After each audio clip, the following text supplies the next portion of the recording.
black-owned businesses begin to struggle in Minneapolis, Biden has unveiled new climate change requirements, and Caitlyn Jenner is now getting into politics. I'm William Hall, and this is The William Hall Show.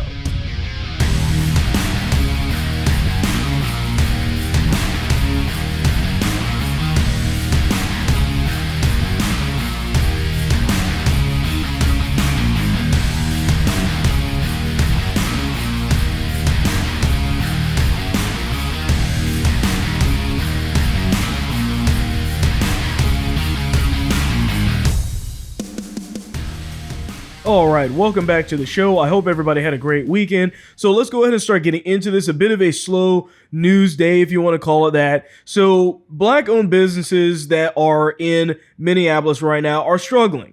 And this should come as no surprise if you're aware of basically what's going on at this point.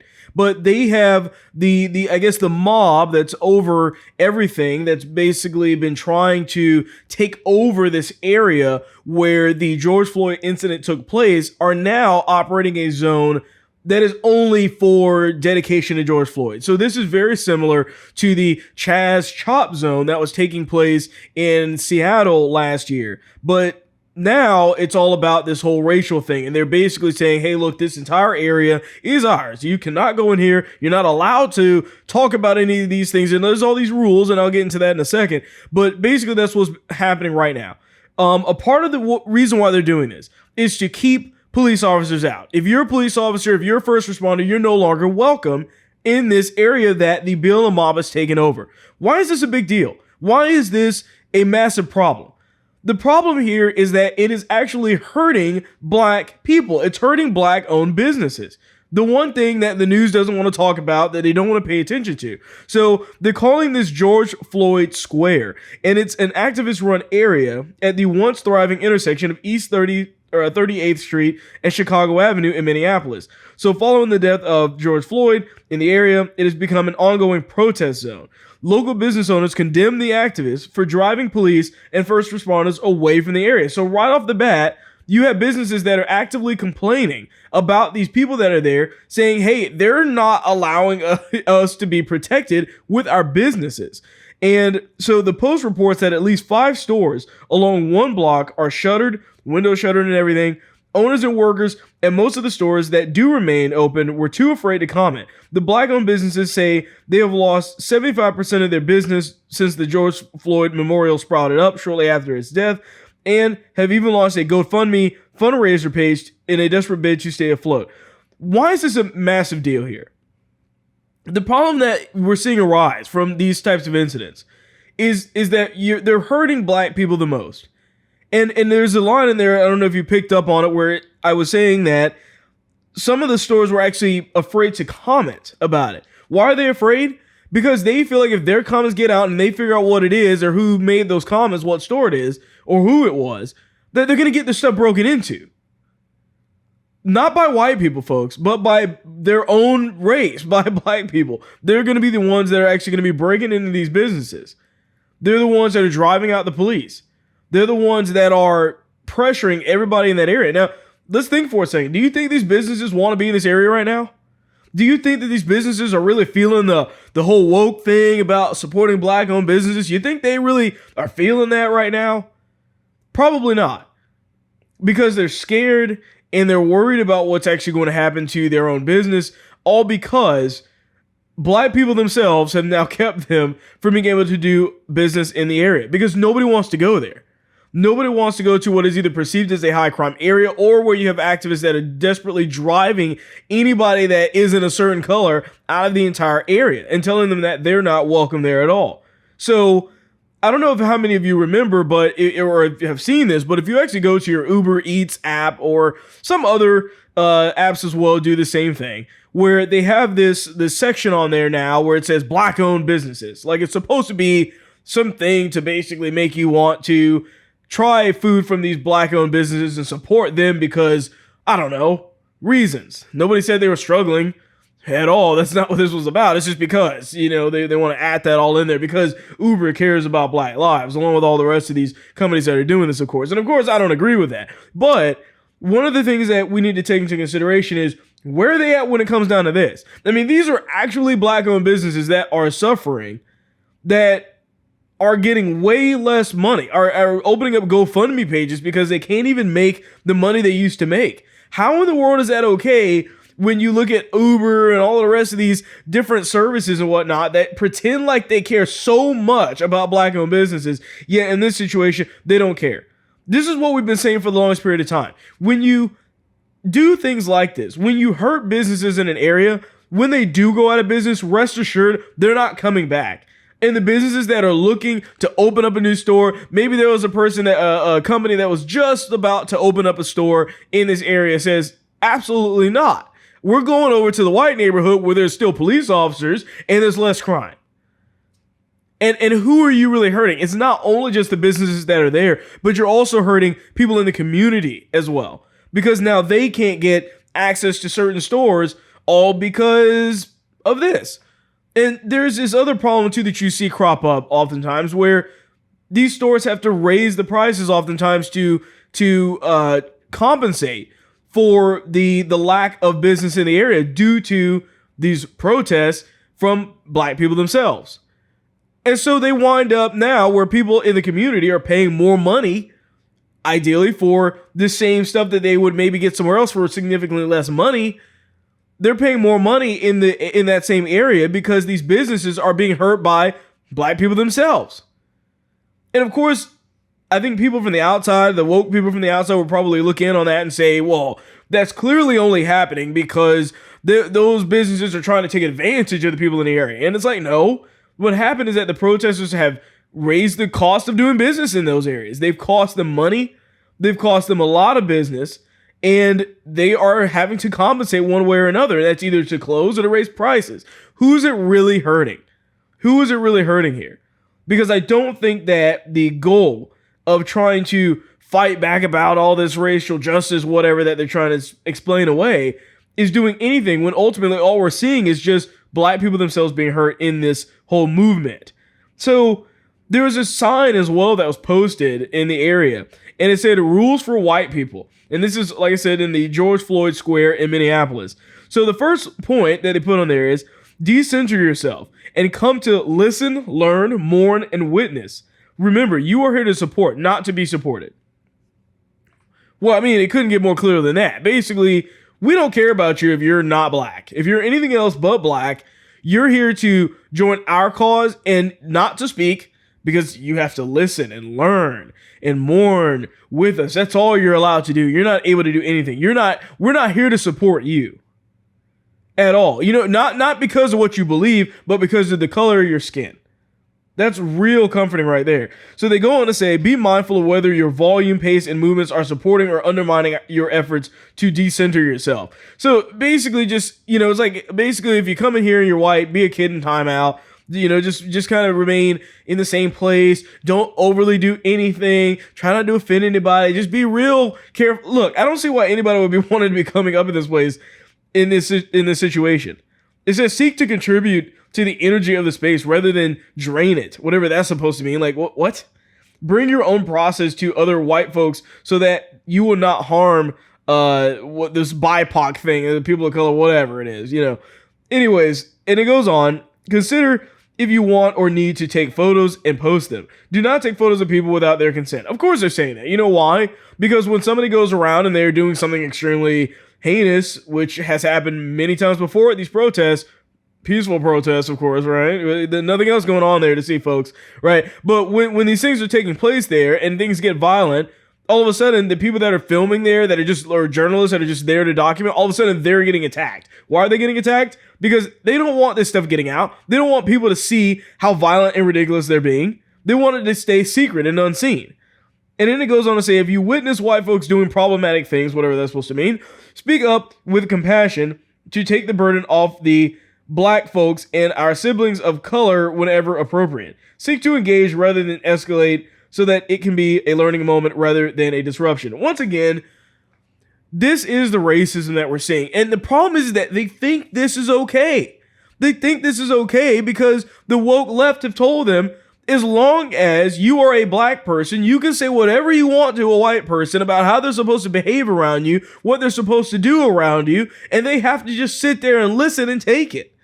There's people that have paid for classes to understand their white privilege. These people think this is okay. Meanwhile, I made a post about this on Parler as well. If Martin Luther King were alive today, he would be called an Uncle Tom. He would be hated by these people. Everything that he stood for, they would hate him for it. Because that's not stylish today. That's not in the new woke narrative right now. It's not about being peaceful and turning the other cheek and really understanding the process of that. First of all, Martin Luther King wouldn't even be talking about this stuff. Because at no point was he in worried about people that were legitimately committing crimes and resisting arrest. You know what they did when they got arrested back in Martin Luther King's day? Is that they actually let the police officers arrest them. They weren't trying to fight and beat up the cops. Their breaking the law was the racial kind of thing. It wasn't them selling drugs and all the rest of this stuff or trying to attack some other girl with a knife. That was never what was in their purview. It was always, you know what, we're going to go in here, sit in this restaurant, we're going to sit in the front of the bus instead, and we're going to let them arrest us. They didn't resist. They weren't acting like crazy idiots. None of that. Because they didn't want to give the police officers a reason to shoot them. Something that for some reason all of these people are continuously doing over and over again. So that's basically all that we have there with that. It's a crazy situation in Minneapolis, and these things are only going to continue as well. But it just goes to show that they don't care about black people truly at all. Getting into a different story here, though, Kamala Harris was talking about some of the statistics from last year dealing with the coronavirus, specifically unemployment amongst women as well. So, of course, for her, she treats it as a laughing matter for some reason. I think it is important to look at folks like Haley and Kelly and also say we're going to take note of the fact that during the pandemic, over 2 million people, 2 million women people became unemployed. This is how you behave when you know you're not going to face any repercussions for your actions. Plain and simple. This is what she's doing. She always either laughs when she's lying, laughs about this stuff. I mean, this is no laughing matter, obviously. And how can you possibly claim that you care about women when it's like a child that kind of, I don't know, is in a classroom with this other kid or something. And there's just this really funny thing, but they can't laugh, but they're like laughing still because they know that the setting is inappropriate to laugh. And that's kind of what she's doing. And it's very childish. This is the vice president. And that's the behavior that they're eliciting right now. It's no laughing matter, yet for some reason they think this is perfectly okay. Don't talk to me about caring about women and their issues and them losing their jobs. If simultaneously you're just sitting up on a stage talking about how 2 million of them lost their jobs and it's just the funniest thing in the world. How in the world that's fine, I don't know. So as far as this administration, there's this new thing with Biden now where he's trying to unveil some new climate change requirements. So these are pretty interesting here. So one of the first things that he was talking about with this is that he's pledging to cut U.S. carbon emissions at least 50% by 2030. So the basic part of the opening statement here is that Americans may be forced to purchase a $55,000 electric vehicle under Biden's climate plan, gradually making those changes by 2030. Could see diet-related greenhouse gas emissions reduced by 50%, according to a study by Michigan University Center of Sustainable Systems. So first of all, yeah, good luck getting people to buy a 50 grand electric vehicle. Like, that's not going to happen, okay? So the other part of this too is that to actually achieve this goal that he's talking about, he's wanting for all Americans to only consume one average-sized burger per month because, in other words, don't eat any more meat whatsoever. And this is going to be forced down is kind of the idea behind this, is that it's a requirement. It's not a choice, it's a requirement. Not a healthy thing, it's all about the climate. That's all that they're looking at here. Now, the reason why this is such a massive problem here, and Bill Gates has echoed the same types of ideas as well. The issue with this type of ideology and thinking is understanding, like, let's take a look at the world here. Who are the biggest polluters when we're talking about percentage-wise in the world? Right now, the biggest polluter is China. Like, far and away. And you know as many of these big countries that there are out there today, how many efforts or whatever it is has China actually done to actually, reduce their emissions? What have they done? I mean, of course, they must be working the same way that we are. It's such an important issue in the United States. Clearly, they must care if they're the biggest polluter, right? Well, come to find out, China actually doesn't care at all. They've done nothing. They haven't lifted a finger whatsoever when it comes down to the climate or doing anything about that. So now we're stuck with the situation where the United States is, for the size that we are, the least producing country in the world already. Like today, we've reduced our emissions so much, like more than any other country, like in the world. And yet for some reason, we're the ones trying to do even more. Meanwhile, other countries have done nothing and they don't want to talk about it. The reason why this is important is because if we do all of the stuff that they're talking about, everything, it won't change anything. Because China and India are still producing tons of pollution. So our just general amount of emissions just isn't going to change enough.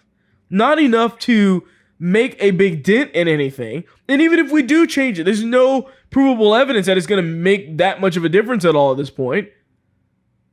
The point is that all of this stuff is really more about control than it is about the climate. That's what this is about. It never was about the climate. Because they start talking about all of these other things. And when he's talking about this, I can't help but to think about CNN, the whole expose that Project Veritas did on them, where you were actually seeing this now, where they said, hey, after this COVID thing, the next thing is going to be climate change, where we're going to make people so afraid of that. That's going to be the next top issue for us. And we're already starting to see it going in that direction. The pieces are being laid in that direction already.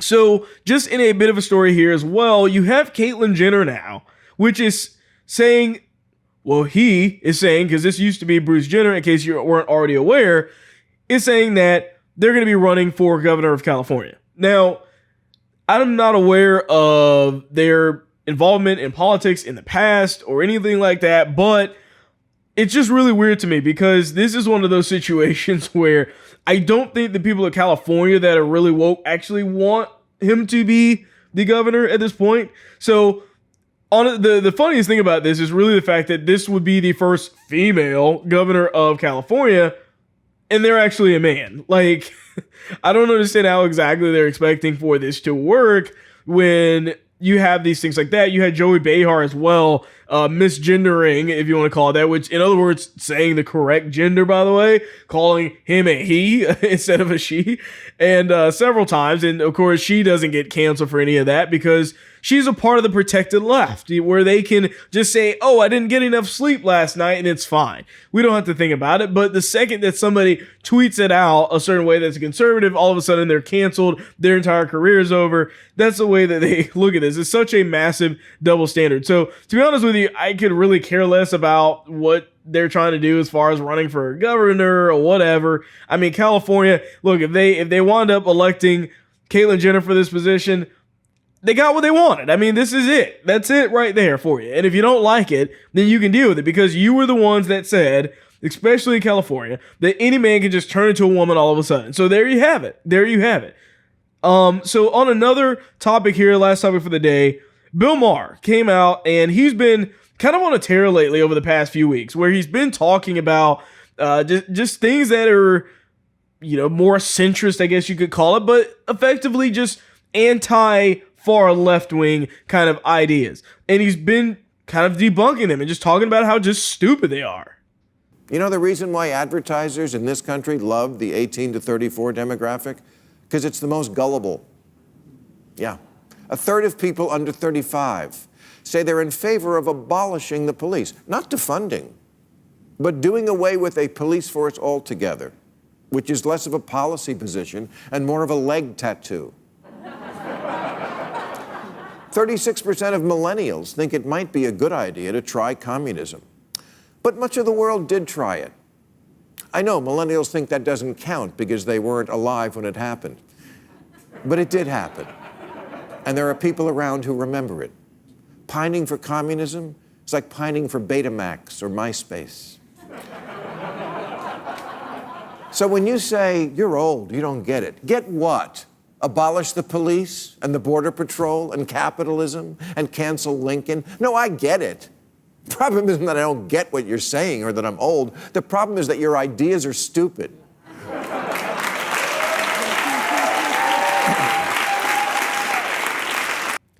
Well, I mean, he is right.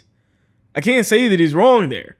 A lot of what he's talking about is absolutely the case because we do live in a day and age where you have everyone paying attention to the youth. And I think it's a fundamental issue with the left wing, especially the far left wing kind of party, is that they're letting their own ignorance of it actually play out. And we've seen this over and over again. I mean, it's not like he's saying something new to the people that have been paying attention. We've literally, they actually did surveys asking younger people like what socialism was.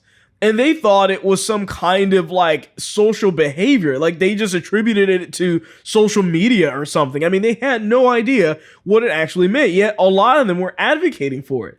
They had no idea and they're advocating for it. So you have this problem where, okay, great. He's saying this now and I agree with him. And I think most conservatives in general agree with what he's saying. But where was he at last year to say these same things? Bill Maher was nowhere last year. What he was doing is too busy pretending like he had no idea that they were putting tampons in men's restrooms at universities when he had Dennis Prager on. He was talking about how Trump was the worst person ever. You know, all of this stuff was real convenient at the time. You know, and now he's saying this, and I'd love to give him credit for it, but I can't really give him credit for it because he's only doing it because it's safe to do it now. Now that they've got the Democrat they wanted in office, he's of course going to come out and be that controversial person that talks about things that are more centrist like he's always generally been. But once again, it's never happening while Trump was in office because everybody, the networks, he's controlled by the network, everybody was saying you need to move in this direction. Everything has to be anti-Trump 100% of the time, no matter what. Don't criticize Biden at all. Now he can generally do it. Nobody bats an eye because Biden already got in the office. It's just kind of ridiculous. So I guess my point is that I'm not going to give him too much credit for doing this because he's doing it too late. He's doing it when it's the most convenient time to do it. And although I agree, and I'm sure many other people agree with what he's saying, it's too late now. And of course he's doing it now because it's safe and easy. Because him facing the backlash for this isn't that big of a deal. He has Biden in office. But he refused to do segments like this last year when he had the opportunity to. And instead, he went right along with everything that the radical left was thinking and wanting him to say. So I can't really give him too many props on this for this actual instance here, or for the previous clip where he was actually talking about these types of things as well. But with that being said, that is all I have for you for this show. I thank you for listening or watching the show as well, and I'll see you on the next one.